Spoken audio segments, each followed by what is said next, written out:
আর প্রত্যেকটা গাড়ি ভলভো বলেন, RM2 বলেন, RM8 বলেন, উইচাই বলেন, হুন্ডাই বলেন, যে কোনো জিনিসের একটা জায়গা লাগে। আপনি রিটার্টার যে মারবেন, 4 কাঠ রিটার্টার যে আপনি মারবেন, রিটার্টারটা মারতে একটা সময়ের একটা ব্যাপার আছে। আপনি চাইলে হুট করে মাইরে দিতে পারবেন না। আবার হয় ভলভো গাড়িতে আপনি মারার লগে লগে এক হাত কিংবা 2 হাতের ভিতর গাড়ির যদি 140 টান থাকে, 140ই জমা দিব। 4 কাঠ রিটার্টার যদি খাড়া টান দেন, জমা দিব গা। আবার অনেক সময় এটা হইতে পারে, নাও জমতে পারে। অনেক সময় এমন হইতে পারে যে ভাগ্য খারাপ হয় নাই, জমে নাই, কিছু করার নাই। তবে ভলভোতে আপনার এই ডসটা আপনার কোনোদিনই দিব না।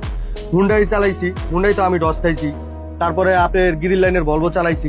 যারা মনে করেন আমার চিনে জানে, গ্রিল লাইনের ভলভো বলতে কি 6টা টিপ মারছি আমি। ওইটা তো দেখছি যে রিটার্টার এক গাট করে যে টান দেয়া নামাই, তারপরেও মাঝে মধ্যে রিটার্টার মিস করে। কিন্তু ভলভো আমি এখন পর্যন্ত কোনো টিপ টুপ মারিনি।